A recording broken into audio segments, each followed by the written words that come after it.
जय हिंद दोस्तों, मैं आप सभी के बीच लेकर आ गया हूँ बीपीएससी टीआरई 3.0 एग्जाम के लिए रुक्मिनी पब्लिकेशन का मैं प्लेटफॉर्म वाला लेकर आ गया हूँ टेस्ट सीरीज। ठीक है, अभी हम जनरल स्टडीज का टेस्ट सीरीज करा रहा हूँ। ठीक है, इसका जितना भी लैंग्वेज वाला है 200 सेट का मैंने डिस्कशन है ना, मतलब सेट करा दिया है। हमारे वीडियो के प्ले लिस्ट में जाकर उसको देख सकते हैं। और ये आपका जनरल स्टडी का पार्ट नंबर कितना है, तो 5 है ना। टेस्ट सीरीज नंबर 5 है। तो चलिए स्टार्ट करते हैं, उसको देखते हैं अच्छी तरह से। ठीक है,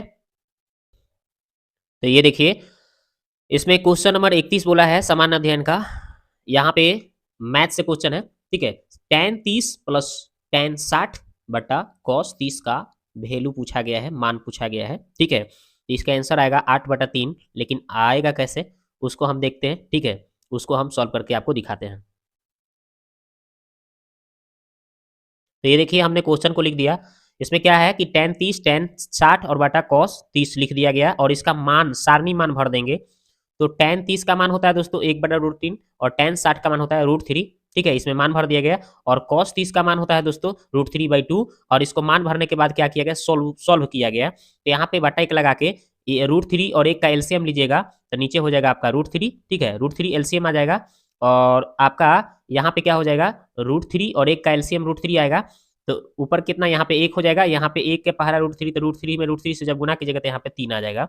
यानी हमने इसको सॉल्व किया तो हमें इतना पता हो गया, और नीचे वाले को हमने ऐसे ही छोड़ दिया। ठीक है, तो इतना आ गया। अब क्या करेंगे दोस्तों, इसको 3 और प्लस 1 कितना हो जाएगा, 4 अब बटा √3, और नीचे वाला यहीं छोड़ देंगे हम। तो देखिए वही हमने किया है। अब उसके बाद हमने क्या किया है, ये जो मान आया, अब ये क्या करेंगे, ये ऊपर वाले को ऐसे ही लिख देंगे, और नीचे वाला जब ऊपर जाएगा गुना में, ये उलट के लिखा जाएगा। ठीक है, कैसे लिखा जाएगा, देखिए यहाँ पे हमने लिख दिया है, ये देखिए। तो यहाँ पे क्या हो गया दोस्तों, 4 दूना ऊपर गुना करिएगा तो 8 आएगा, और √3 में √3 से गुना कीजिएगा तो नीचे आ जाएगा 3, यानी 8/√3 इसका आंसर हो जाएगा दोस्तों। ठीक है, तो देख लीजिए इसका आंसर आपका 8/3 आ गया, ऑप्शन नंबर बी। अगला सवाल देखिए, ये देखिए 32 नंबर सवाल देखिए, कह रहा है कि एक वस्तु को 20% 25% की क्रमिक छूट देने के बाद में उसे 288 रुपये में बेचा जाता है, तो वस्तु का अंकित मूल्य क्या होगा। तो देखिए बहुत ही ईजी है, चलिए इसको हम सॉल्व करके आपको बताते हैं।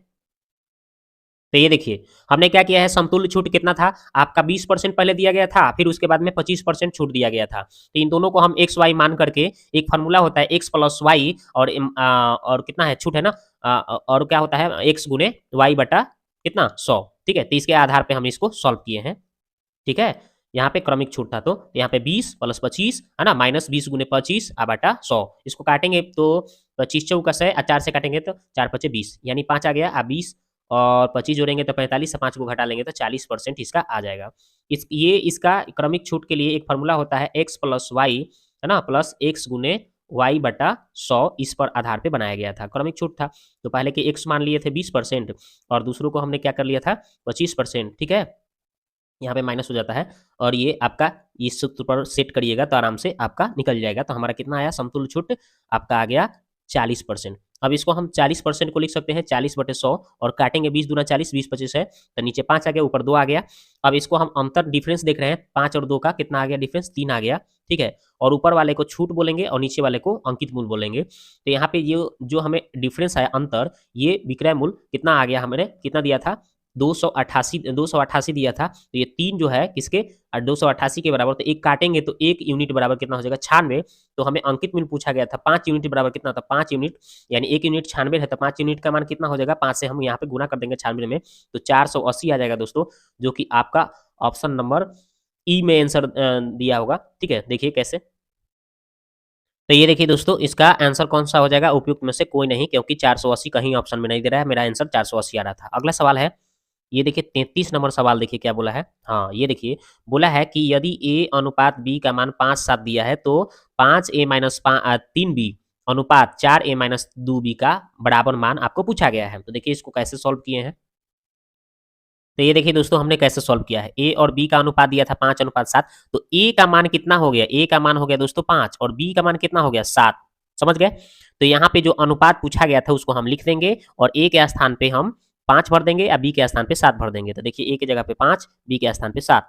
ठीक है, इसी तरह से a के स्थान पे 5, b के स्थान पे 7। अब सॉल्व करेंगे, 50 25, 7 3 21, 5 चौका 20, 7 दूना 14।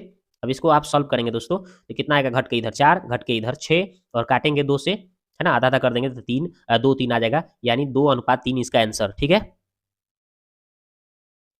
तो देख लीजिए इसका आंसर कौन सा दिख रहा है आपको, ऑप्शन नंबर बी इसका आंसर हो गया। ठीक है, अब अगला सवाल है उसको देखते हैं। ये देखिए अगला सवाल कह रहा है कि किसी द्विघात समीकरण के मूल यानी अल्फा का मान -3 दे दिया, दूसरा बीटा का मान कितना दे दिया है भाई, 5 दे दिया है, और आपको द्विघात समीकरण निकालना है। तो देखिए कैसे सॉल्व करेंगे हम। तो देखिए हमने क्या किया है, कि अल्फा -3 बीटा 5 लिख दिया। अल्फा प्लस बीटा मूलों का योग क्या होता है, दोनों को जोड़ेंगे तो कितना आएगा भाई, 2 आएगा, 5 में से 3 घट के, है ना। अल्फा इंटू बीटा यानी अल्फा के मान -3 भर दीजिए, अल्फा बीटा के मान 5 भरिए, गुना मारिए तो -15 आ रहा है। और द्विघात समीकरण निकालने का एक फॉर्मूला हो जाता है, क्या हो जाता है, x square minus alpha plus beta into x plus alpha into beta बराबर 0, ये होता है। तो एक्स स्क्वायर और माइनस है तो माइनस, और अल्फा प्लस बीटा का मान हमारा कितना प्राप्त था, 2, तो यहाँ पे 2 आई एक्स है तो एक्स, और अल्फा इंटू बीटा का मान देख लीजिए कितना है, -15, तो प्लस माइनस कितना हो जाएगा, -15 हो जाएगा। यानी सीधा सीधा आंसर आपको दिख रहा है x square minus 2x minus 15 बराबर 0। ठीक है, तो ये आपका आंसर हो गया दोस्तों। तो देख लीजिए इसका आंसर कौन सा दिख रहा है आपको, पहला ही ऑप्शन दिख रहा है, ऑप्शन नंबर ए। ठीक है, अगला सवाल देखिए, ये देखिए अगला सवाल बोल रहा है कि किसी सम द्विबाहु त्रिभुज का परिमाप कितना है, 544 है, और प्रत्येक प्रत्येक बराबर भुजा का आधार जो है 5/6 है, तो त्रिभुज का क्षेत्रफल निकालना है आपको। तो देखिए कैसे निकालते हैं इसको। तो देखिए हमने क्या किया है कि एक त्रिभुज बना दिया, ठीक है, और उसका आधार हमने क्या मान लिया, 6x, चूंकि 5/6 दिया था ना, तो हम नीचे वाले को आधार मान लिए 6x लगा के। ठीक है, आगे बोला है, वो बोला था कि प्रत्येक का जो भुजा जो दो बराबर भुजा जो बच गया था वो कितना, उस आधार का 5/6 था, तो कर दिए। तो इसको काट देंगे 6 से 6, तो 5x हो जाएगा प्रत्येक भुजा। ठीक है, तो हमें ये पता चल गया कि ये दोनों कितना हो जाएगा, ये भी 5x, ये भी 5x हो जाएगा, ये 6 है। ठीक है, अब इसी आधार पर आराम से बन जाएगा। परिमाप क्या हो जाएगा, तीनों भुजाओं का योग, तो तीनों जोड़ दीजिए। ठीक है, और इसको जोड़िएगा तो 16 हो जाएगा, और ये 16 से इसको काटिएगा तो 34 बार में कट जाएगा। अब यहाँ पे x का मान पता चल गया आप, तो BC का मान 6 x माने थे ना, तो 6 गुने 34 कीजिएगा तो 240 cm आ जाएगा। AB या AC दोनों बराबर था 5x, तो 5x के मान 34 भरिए और गुना कीजिएगा तो 170 आ जाएगा। ठीक है, अब उसके बाद में सम द्विबाहु त्रिभुज का क्षेत्रफल यहाँ पे सूत्र हो जाता है b/4 4a square minus B square. ठीक है, तो b के मान कितना हो जाएगा भाई, 204, जो आधार था नीचे वाला। ठीक है, और यहाँ पे ए का मान जो प्रत्येक दो बराबर भुजा नहीं था, 5x माने थे, उसका मान निकाले थे कितना, 170, तो वही हो गया 170, और बी का मान हमारा 240, 4 आया था बोले। अब इसको सॉल्व करेंगे दोस्तों, इसको काटेंगे 4 से तो 51 बार में कट जाएगा, और इसको 170 का स्क्वायर में 4 से गुना मारेंगे तो इतना आ जाएगा, और फिर 204 का स्क्वायर करेंगे तो इतना आ जाएगा, और इसको सॉल्व करेंगे दोस्तों, इसमें से इसको घटा लेंगे। ठीक है, और घटाने के बाद में उसका वर्गमूल निकालेंगे तो कितना आ जाएगा, 272, और 51 से इसको गुना मार देंगे तो कितना आ जाएगा, 13,872 सेंटीमीटर स्क्वायर। इसको आपको ये तो कैलकुलेशन आपको करना पड़ेगा। ठीक है, तो इसको आप करके देख लीजिएगा, यही इसका आंसर आएगा।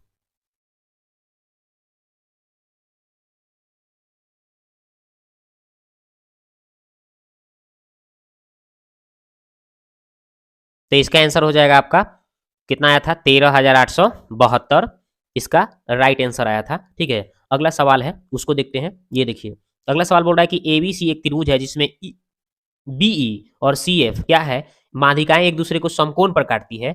AB का मान 20 सेमी, AC का मान 15 सेमी, तो BC का मान कितना होगा, ये निकालना था। तो देखिए हम निकालते हैं इसको। तो देखिए जैसे जैसे बोला था हमने क्या कि एक त्रिभुज बनाया है ना, और एक बीई माध्यिका और एक CF माध्यिका खींच दिया, और प्रत्येक जो है 90 के कोण पर कट रहा है इसकी माध्यिकाएं, और एक भुजा जो दिया था AB का मान 20 cm और AC का मान दिया था आपका 15 सेमी, हमने लिख दिया। और हमसे क्या पूछा गया था दोस्तों, हमसे पूछा गया है BC का मान, इसका मान पूछा गया है। तो इसका एक सूत्र हो जाता है ऐसे सवाल के लिए कि 5BC स्क्वायर बराबर कितना, AB का स्क्वायर प्लस AC का स्क्वायर, ये सूत्र हो जाता है। इस पर मान भर दीजिए, तो 5BC स्क्वायर, ये बी का मान 20 था, अब AC का मान 15 था। सॉल्व कीजिए आगे, तो 20 के स्क्वायर 400, 15 का स्क्वायर 225, जोड़िए 625, 5 से काट दीजिए इसको तो 125, 125 स्क्वायर हटा तो रूट में चढ़ गया, और 125 का आप वर्गमूल निकालिएगा तो 5√5 आ जाएगा, जो कि आपका BC का आंसर आ जाएगा। ठीक है,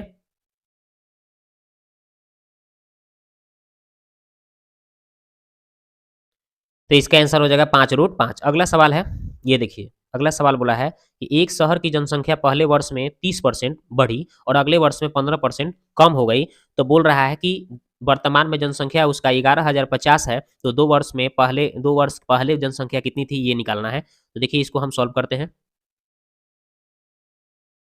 तो देखिए हमने इसको सॉल्व किए हैं। देखिए 2 वर्ष में बोला है, 2 वर्ष पहले की जनसंख्या x अगर मान लेते हैं तो x का कितना बोला था ना कि वो कितना पहले बोला था कि आपका पहले 30% बढ़ रहा था, तो 30% बढ़ रहा था x का, तो 130 कर देंगे। फिर बोल रहा था कि 25% क्या हो रहा था, उसमें कमी हो जा रही थी, मतलब सॉरी 15% कमी हो जा रही थी, तब 15% कम करेंगे, 100 में से 15 कम करेंगे तो 85% हो जाएगा। और टोटल उसका कितना वर्तमान में था, तो भाई 11,050 था। और इसको हमने सॉल्व किया तो यहाँ x को अगर हम नीचे छोड़ देते हैं, है ना, और यहाँ पे अगर परसेंटेज का चिन्ह हटाइएगा तो बटा में 100, यहाँ भी परसेंटेज का चिन्ह हटाइएगा तो बटा में 100 कीजिएगा, यानी इसके भी बटा में 100, इसके भी बटा में 100, तो ये दोनों 100 इसके गुना में आ जाएंगे, है ना, यानी कि 11,050 गुने 100 गुने 100 और यहाँ पे 130 और गुने 85 नीचे आ जाएगा। और इसको आप जब काट छोट करिएगा, इसको सबको सॉल्व करिएगा, इसको काट कूट करिएगा, तो आपका आंसर आ जाएगा दोस्तों 10,000, इसका राइट आंसर आ जाएगा। आप काट कूट कर सकते हैं, ये तो आपको आता ही होगा।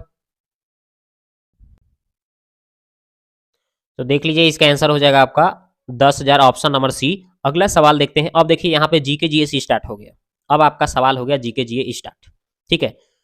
तो पहला सवाल है दोस्तों, इसको हम पहले देखते हैं क्या बोला है। यहाँ पे बोला है कि राष्ट्रीय शिक्षा दिवस किसके जन्मदिन 11 नवंबर के अवसर पर मनाया जाता है, ये क्वेश्चन दोस्तों पूछा गया है। तो इसका आंसर हो जाएगा मौलाना अबुल कलाम आजाद। मौलाना अबुल कलाम आजाद, ये 11 नवंबर को मौलाना अबुल कलाम आजाद का जन्म दिवस के रूप में, राष्ट्रीय शिक्षा दिवस के रूप में मनाया जाता है, याद रखिएगा, ठीक है। और ये मौलाना अबुल कलाम आजाद जो थे स्वतंत्र भारत के पहला शिक्षा मंत्री थे, ये भी बात आप याद रखेंगे, ठीक है, ये भी याद रखेंगे। अगला सवाल है, बिहार में नमक सत्याग्रह सर्वप्रथम कहाँ से शुरू हुआ था, तो ये आप याद रखेंगे कि ये नमक सत्याग्रह जो स्टार्ट हुआ था आपका चंपारण से पहले शुरू हुआ था, है ना, चंपारण एवं सारण, ठीक है, चंपारण और सारण, यानी ऑप्शन इसमें ए भी सही है, बी भी सही है, यानी कि कुल मिला के इसको कहा जाए उपयुक्त में से एक से अधिक आंसर हो जाएगा, ठीक है। तो आपका नमक का सत्याग्रह चंपारण से भी शुरू हुआ था, सारण से भी अपना, है ना, शुरू हुआ था, तो इसलिए इसका आंसर एक से ज्यादा है, तो इसलिए ऑप्शन नंबर डी इसका आंसर हो गया। अगला सवाल है, ठीक है, ये याद रखिएगा। और ये भी बात याद रखिएगा एक बात कि आपका 6 अप्रैल 1930 को सारण में 11 चौकीदारों तथा दफदारों ने त्याग पत्र दे दिया था इसके चलते। और 13 अप्रैल तक बिहार में 12 स्थानों पर नमक बनाने का केंद्र खुला था, ये भी बात आपको याद रखना है, ठीक है। चलते हैं आगे, देखते हैं अब। अगला सवाल है कि बागमती नदी बिहार में किस स्थान पर गंगा नदी में मिलती है, ये सवाल है 40 नंबर। तो इसका आंसर हो जाएगा मुंगेर के उत्तर में, मुंगेर के उत्तर में, याद रखिएगा, बागमती नदी मुंगेर के उत्तर गंगा नदी में मिलती है, ठीक है। अगला सवाल है, 10 जनवरी 2023 को घोषित गोल्डन ग्लोब अवार्ड 2023 के संदर्भ में सत्य कथन है, ये पूछा है। तो इसका आंसर हो जाएगा दोस्तों, यहाँ पे आप देख लीजिए क्या क्या हो जाएगा। तो यहाँ पे 10 जनवरी 2023 को घोषित गोल्डन ग्लोब अवार्ड 2023 संदर्भ में सत्य कथन आपका कौन कौन है। एक तो है गोल्डन ग्लोब अवार्ड 2023 के प्रमुख में एक है बेस्ट एक्टर, बेस्ट एक्टर ये पहला भी हो जाएगा जो ऑस्टिन बटलर में है। अगला है बेस्ट एक्ट्रेस ड्रामा जो कि केट ब्लैंचेट में है, ये भी आपका सही है। और तीसरा है बेस्ट पिक्चर ड्रामा द फाइबल मेंस में है, जो कि आपका ये भी सही है, यानी तीनों के तीनों सही है, इसलिए उपयुक्त में से एक से ज्यादा, ऑप्शन नंबर डी इसका आंसर। अगला सवाल है, 41 हो गया, अब देखते हैं 42। ये देखिए 42 नंबर सवाल है, बोला जा रहा है 42 नंबर में कि 30 सितंबर 2023 को मोहम्मद मुइजू मुइजू किस देश के नए राष्ट्रपति निर्वाचित हुए थे, ये पूछ रहा है, ये करंट अफेयर का है, तो इसका आंसर हो जाएगा मालदीव। अगला सवाल है, एशिया का सबसे बड़ा ट्यूलिप गार्डन का नाम क्या है, तो ये सवाल हो गया। इसका आंसर हो जाएगा दोस्तों आपका Indira Gandhi memorial tulip garden होता है, जो कि ऑप्शन में कहीं नहीं दिया है, और इसलिए इसका आंसर होगा उपयुक्त में से कोई नहीं। अगला सवाल है, राष्ट्रीय टीकाकरण दिवस कब मनाया जाता है, टीकाकरण दिवस तो 16 मार्च को मनाया जाता है, याद रखिएगा, राष्ट्रीय टीकाकरण दिवस 16 मार्च को मनाया जाता है, ठीक है। अगला सवाल है, पोलियो की खुराक के लिए टीकाकरण आप समझते ही होंगे।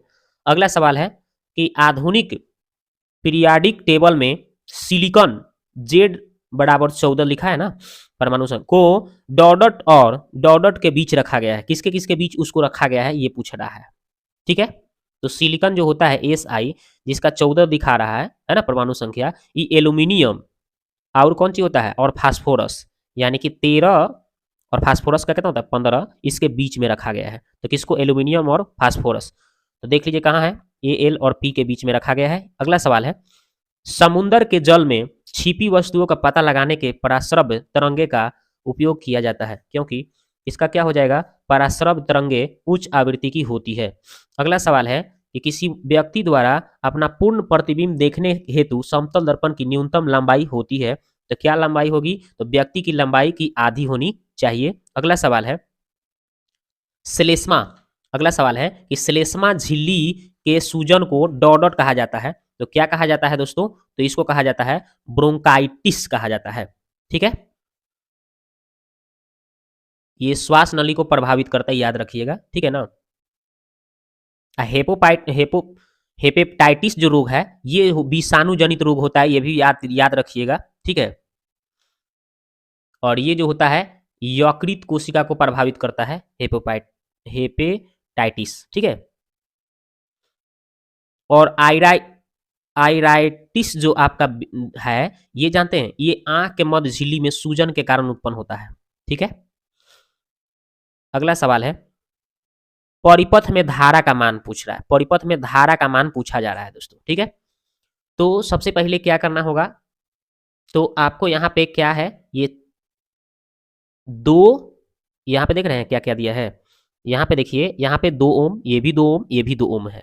ठीक है, तो इसको हम क्या करेंगे दोस्तों, पहले हम जो श्रेणी क्रम में दिया गया है, ठीक है, उसको हम पहले एक जगह कर लेंगे। राइट, तो हम क्या करेंगे, ये 2 और ये 2 को जोड़ेंगे तो 4 ओम। ठीक है, आर बराबर क्या होता है, R1 प्लस R2, श्रेणी क्रम के लिए यही फॉर्मूला होता है। तो ये 2 प्लस 2 जोड़ेंगे तो कितना हो जाएगा, 4 हो जाएगा, 4 ओम। और ये ऊपर आपका आ जाएगा, है ना, 4 ओम, और यहाँ पे 2 ओम।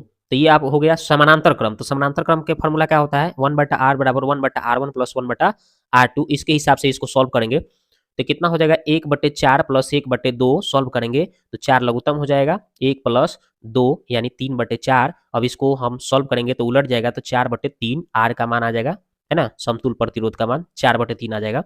ठीक है, 4/3 आ जाएगा। लेकिन मेरे को धारा का मान, तो धारा का मान क्या होता है, V/R। ठीक है, मतलब वोल्टेज बटा प्रतिरोध, ये होता है सूत्र। ठीक है, तो वोल्टेज कितना दिया है 2, और समतुल प्रतिरोध का मान कितना आया था, तो समतुल प्रतिरोध का मान आया था 4/3। अब इसको आगे बढ़ाएंगे तो 2 3 तो ऊपर चल जाएगा और नीचे आ जाएगा 4, और काटेंगे तो कितना आएगा 2, और 3 को 2 से भाग देंगे तो कितना आ जाएगा 1.5, यानी 1.5 आ जाएगा धारा का मान, 1.5 एम्पियर। ऑप्शन नंबर ए इसका राइट आंसर हो जाएगा। ठीक है, अगला सवाल देखते हैं। ये देखिए अगला सवाल है, तरल में प्रवाह की अद्वितीय गुण होती है, निम्नलिखित में कौन सा कथन सही है, ये पूछ रहा है। तो इसका आंसर हो जाएगा ऑप्शन नंबर सी, गैस तथा द्रव तरल के समान व्यवहार करता है, याद रखिएगा। अगला सवाल है कि निम्नलिखित में से किस प्रकार के प्रदूषण को वाहनों में उत्प्रेरक कन्वर्टर फिट करके नियंत्रित किया जाता है, तो इसका आंसर हो जाएगा दोस्तों वायु प्रदूषण। अगला सवाल है, एक कार्बन क्रेडिट में डॉट शामिल होती है, तो क्या शामिल होती है दोस्तों, तो 1000 किलोग्राम कार्बन डाइऑक्साइड शामिल होती है। अगला सवाल है कि निम्नलिखित में से कौन सा मानव निर्मित रेशे का उदाहरण है, तो मानव रेशे का आपका निर्मित कौन है भाई, तो रेयॉन है। अगला सवाल है कि भारत में धन के निष्कासन को किसने रक्तस्राव कहा, तो इसका आंसर हो जाएगा दोस्तों option number C, Karl Marx ने कहा। कार्ल मार्क्स का जन्म कहाँ हुआ था, जर्मनी में, याद रखिएगा। अगला क्वेश्चन है, प्रथम पिछड़ा वर्ग आयोग का गठन कब किया गया था, तो इसका आंसर हो जाएगा दोस्तों ऑप्शन नंबर बी, 1953 में। अगला सवाल है कि निम्नलिखित में से कौन सा कथन असत्य यानी कि गलत है, ये पूछ रहा है। ठीक है, तो चलिए, तो इसका आंसर कौन सा हो जाएगा, ऑप्शन नंबर सी के सामने है, दिख रहा है, यही गलत दिख रहा है। ये जो है ये जो है नो सिप्सन अनिल कुंबले, ये गलत दिया है। ठीक है, ऑप्शन नंबर सी जो है, क्योंकि ये जो था आपका, इसका आंसर क्या हो जाएगा, नो सिपन पुस्तक का लेखक जो है सेनवान और मार्क निकोलस है, सेनवान और मार्क निकोलस हैं इसके लेखक, है ना। नो स्पिन का लेखक ये नहीं है, ये गलत दिया है। ठीक है, और सब तो ठीक है। ये एस अगेंस्ट ऑर्डर्स जो है इसके सानिया मिर्जा है, और the test of my life Yuvraj Singh है। ये तो दूगो ठीक है, ये गलत दिया है, ठीक है। तो इसका आंसर ऑप्शन सी हो जाएगा। अगला सवाल है, अकबर ने बिहार को मुगल साम्राज्य का प्रांत बनाने के बाद किसे बिहार का गवर्नर नियुक्त किया? तो इसका आंसर हो जाएगा दोस्तों ऑप्शन नंबर बी, मुनीम खान। मुनीम खान को। अगला क्वेश्चन है कि मंत्रिमंडल शब्द निम्न में से संविधान के किस अनुच्छेद में निहित है? तो इसका आंसर हो जाएगा दोस्तों अनुच्छेद 352। 58 हो गया। अब देखते हैं आगे। ये देखिए अब 59 नंबर, काली मिट्टी में किस फसल की खेती सर्वाधिक उपयोगी होती है? तो इसका आंसर हो जाएगा दोस्तों ऑप्शन नंबर बी, कपास की खेती, है ना, जिसे उजला सोना के भी नाम से जाना जाता है ना, इसको याद रखिएगा। कपासी मिट्टी भी कहा जाता है काली मिट्टी को, क्योंकि कपास की खेती के लिए सबसे ज्यादा उपयोगी होता है। अगला क्वेश्चन है, भारतीय ब्रह्म समाज के संस्थापक, ब्रह्म समाज के संस्थापक पूछा जा रहा है दोस्तों, ठीक है। तो केशव चंद्र सेन होगा। कौन है? केशव चंद्र सेन, ये ब्रह्म समाज के संस्थापक हैं, ठीक है, याद रखिएगा, जो कि कलकत्ता में स्थापना किए थे। अगला सवाल है, तिरहुत नहर का संबंध किस नदी से है? तो तिरहुत नहर का संबंध पूछा गया है, तो ये गंडक नदी से है। अगला सवाल है, पटना में कौन सा बहाबरी आंदोलन से जुड़े थे? तो इसका आंसर हो जाएगा दोस्तों, अब इसका आपका पटना में कौन सा बहाबरी आंदोलन से जुड़े थे ये पूछा जा रहा है, ठीक है। तो विलायत अली और इनायत अली, ये दोनों आदमी पटना में, है ना, बहाबरी आंदोलन से जुड़े थे, ठीक है। तो याद रखिएगा, यानी कि आपका ऑप्शन सी और बी दोनों के दोनों आदमी जुड़े थे, तो इसलिए उपयुक्त में से एक से अधिक हो जाएगा, ऑप्शन डी आंसर। अगला सवाल है कि किस संविधान संशोधन अधिनियम द्वारा मतदान करने की न्यूनतम उम्र सीमा 21 वर्ष से घटाकर 18 वर्ष कर दिया गया? तो इसका आंसर हो जाएगा ऑप्शन नंबर बी, आपका 61वां संविधान संशोधन अधिनियम, ठीक है। अगला सवाल है, बाव एन मंडल किस किस को जोड़ती है? तो इसका आंसर हो जाएगा दोस्तों लाल सागर और अरब सागर, लाल सागर एवं अरब सागर। अगला सवाल है, मोरक्को के यात्री इब्न बतूता का वृत्तांत किस रूप में जाना जाता है? तो इसका आंसर हो जाएगा दोस्तों ऑप्शन नंबर ए, रेहाला।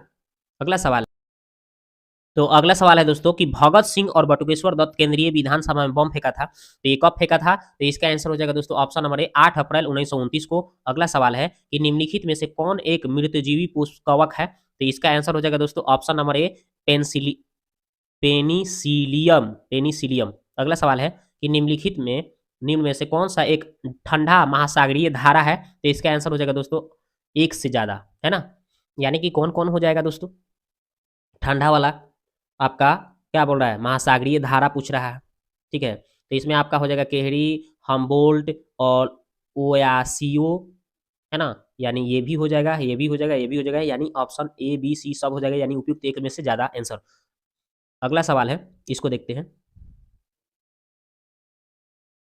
अगला सवाल है कि किसी खाद्य श्रृंखला में ऊर्जा का औसतन कितने प्रतिशत भाग कोशीय स्तर से दूसरे कोशीय स्तर में अंतरित किया जा सकता है? तो इसका आंसर हो जाएगा दोस्तों आपका 10% भाग, जो कि ऑप्शन में कहीं नहीं दे रहा है, इसलिए इसका आंसर हो जाएगा उपयुक्त में से उपयुक्त में से कोई नहीं। अगला सवाल है कि प्राकृतिक रूप से मृत पशु को या किसी अन्य पशु द्वारा मारे गए पशु को शव को जब कोई अन्य पशु भक्षण करता है तो यह संबंध कहलाता है, तो क्या कहलाता है दोस्तों? तो इसका आंसर हो जाएगा स्कैवेंजिंग कहलाता है, ठीक है। तो दोस्तों ये वीडियो कैसा लगा आप जाके कमेंट्स में कमेंट करें। मिलते हैं नेक्स्ट वीडियो में। ये हमने टोटल आपका डिस्कशन 40 जनरल स्टडी का किया, ठीक है।